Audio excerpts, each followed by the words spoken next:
पूरी दुनिया में अनेकों लोग हैं, अनेकों लोगों के अपने अपने विचार हैं, अपने अपने सिद्धांत हैं, अपने अपने जीने के तौर तरीके हैं, अपने अपने कार्य हैं, क्रियाकलाप हैं और उन्हीं के अनुसार उनके अपने अपने व्यक्तित्व हैं। और इन सब के पीछे उनकी अपनी अपनी जीवन शैली, अपनी अपनी जीने की रूपरेखाएं, अपने अपने जीवन के अलग अलग प्रारूप हैं। उन्हीं के अनुरूप वे सब अपना अपना जीवन चलाते हैं, जीते हैं। उन्हीं में से अनेकों लोग सफलताओं के चरम ऊंचाइयों तक पहुंच जाते हैं, कुछ बीच में ही रह जाते हैं, कुछ सफलताओं की शुरुआत तक रह जाते हैं, तो कुछ असफल हो जाते हैं और कुछ तो पतित हो जाते हैं।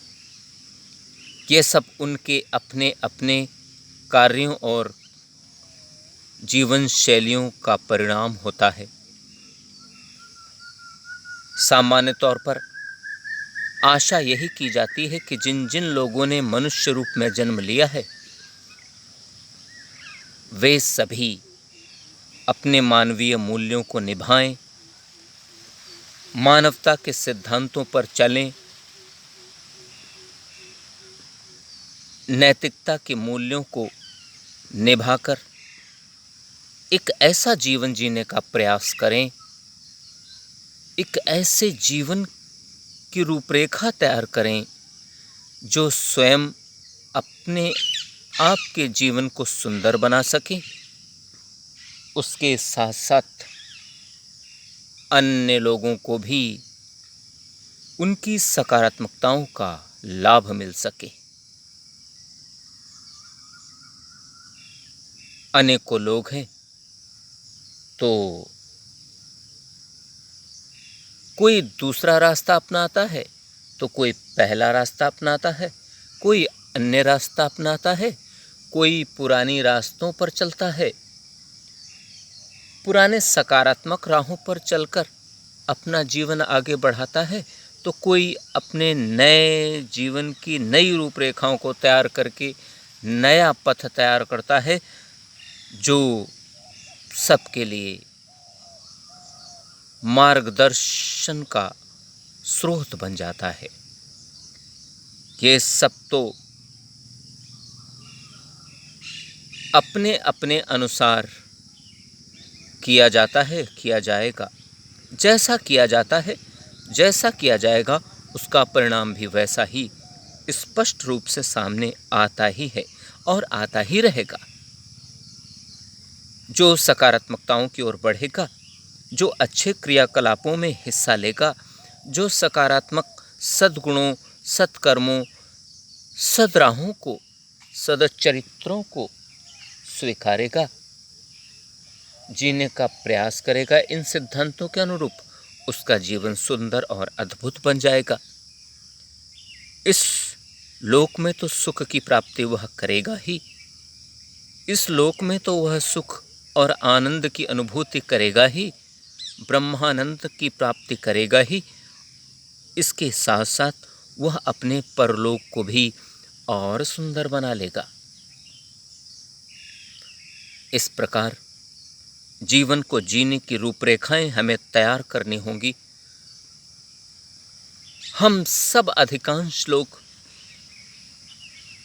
भले ही अपनी अपनी राहों को चुनते हों, अपने अपने तौर तरीके अपनाते हों, अपने अपने जीने के रवैये तैयार करते हों, परंतु सबका उद्देश्य तो एक है। और सबके जीने का सकारात्मक रवैया ही होना चाहिए। कभी कभी कई लोग मुझसे पूछने लगते हैं कि आप इस धरती पर जितने भी मनुष्य रूप में जीव हैं, उन सबसे मानवता की अपेक्षा ही क्यों करते हैं? उनसे नैतिकता की अपेक्षाएं क्यों करते हैं? उनसे इंसानियत की अपेक्षाएं क्यों करते हैं? ये क्यों अपेक्षाएं करते हैं? वे सब मानवता के उन सिद्धांतों का निर्वहन करें जो उनके लिए आवश्यक है, मानव सभ्यता के लिए जो ज़रूरी है, महत्वपूर्ण है। तो मैं उनसे यही कहता हूँ, क्यों ना अपेक्षा करूँ, क्यों ना उनसे आशा करूँ कि वे मानवता को निभाएं, मानवता के सिद्धांतों के अनुरूप चलें। क्यों आशा ना करूं, क्यों अपेक्षा ना करूं? यदि वे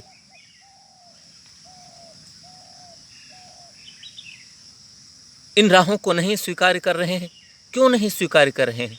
फिर उन्होंने मानव शरीर क्यों पाया? मानव शरीर में उन्होंने जन्म क्यों लिया? यदि उन्होंने मानव शरीर में जन्म लिया है तो उन्हें इन सिद्धांतों के अनुरूप चलना पड़ेगा, निभना पड़ेगा, निभना चाहिए। ये उनका नैतिक कर्तव्य है। यदि वे अपने नैतिक कर्तव्यों को निर्वहन नहीं करेंगे, अपने नैतिक कर्तव्यों का निर्वहन न करने के कारण वे पतित हो जाएंगे। केवल मनुष्य रूप में जन्म ले लेना ही पर्याप्त नहीं। यदि वे मनुष्य रूप में केवल जन्म ले करके अपने आप को मनुष्य साबित करना चाहते हैं, अपने आप को यह सिद्ध करना चाहते हैं कि वे मनुष्य हैं, तो मैं इस बात को नहीं मानता। न कोई ही मानेगा, न कोई समझदार व्यक्ति मानेगा, न कोई सभ्य व्यक्ति मानेगा। यदि मानव रूप में जन्म लिया है, मनुष्य रूप धारण किया है, तो मानवता के सिद्धांतों को निभाना होगा, मानवता के नियमों का पालन करना होगा, उनके अनुरूप अपने जीवन को चलाना होगा। इसके अलावा और कोई चारा नहीं है, इसके अलावा और कोई रास्ता नहीं है। मानव सभ्यता की यही सबसे बड़ी खासियत है। यदि मनुष्य रूप में जन्म लिया है तो हर कीमत पर उन सिद्धांतों के अनुरूप चलना ही पड़ेगा। और यदि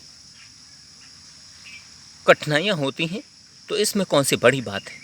मानवता के सिद्धांतों को निभाने के लिए, इंसानियत के सिद्धांतों को निभाने के लिए सत्य, न्याय, धर्म, ईमानदारी, मानवता, शांति, अहिंसा, सरलता, सादगी, निश्चलता, निर्मलता आदि जैसे सद्गुणों को निभाने में तकलीफ तो होती है, परेशानियां होती हैं, परंतु इन तकलीफ़ों के पीछे, इन परेशानियों के पीछे, इन कठोर तपस्याओं के पीछे कुछ महत्वपूर्ण उपलब्धि, कुछ महत्वपूर्ण हासिल होने की आशा है। इसके पीछे बहुत बड़ी उपलब्धियां हासिल होने की संभावनाएं, उन संभावनाओं को समाप्त नहीं किया जा सकता। उन संभावनाओं को समाप्त करके मानव जीवन नहीं चल सकता। मानव जीवन चलाने के लिए मानव सिद्धांतों को निभाना पड़ेगा, उनके अनुरूप जीना पड़ेगा। और यदि नहीं जिया जाएगा तो यह मानव शरीर केवल और केवल छलावा रह जाएगा, यह मानव शरीर केवल ढोक रह जाएगी, यह मानव शरीर केवल और केवल एक पुतला भर रह जाएगा, एक दिखावा भर रह जाएगा। यह मानव शरीर फिर व्यर्थ हो जाएगा, इसका कोई महत्व नहीं रहेगा, इसकी सब महत्ता नष्ट भ्रष्ट हो जाएगी। और यदि इसकी महत्ता नष्ट भ्रष्ट हो गई तो फिर इस जन्म से भी क्या लाभ होगा? मुझे नहीं लगता इससे कोई लाभ होगा। जब तक मानवता के सिद्धांतों को नहीं निभाया जाएगा, मानवता के अनुरूप नहीं चला जाएगा, उनके सिद्धांतों को अपने जीवन में घटित नहीं किया जाएगा, उनके अनुरूप अपने जीवन शैली को तैयार नहीं किया जाएगा, अपने जीवन की चर्याओं को नहीं निभाया जाएगा, दिनचर्याओं को नहीं निभाया जाएगा, तब तक ये उद्देश्य अधूरे। मानव जन्म ले लेना एक अलग बात है। मानव जन्म लेने के बाद मानव सभ्यता के अनुरूप, मानव सभ्यता के सिद्धांतों के अनुरूप अपने जीवन को ढाल लेना आवश्यक है। जब उन सिद्धांतों पर चलने की कोशिश होगी, जब उन सिद्धांतों के अनुरूप आगे बढ़ने का प्रयास किया जाएगा, उनके अनुरूप अपने जीवन को ढालने का प्रयास किया जाएगा, मानवता के सिद्धांतों को अपने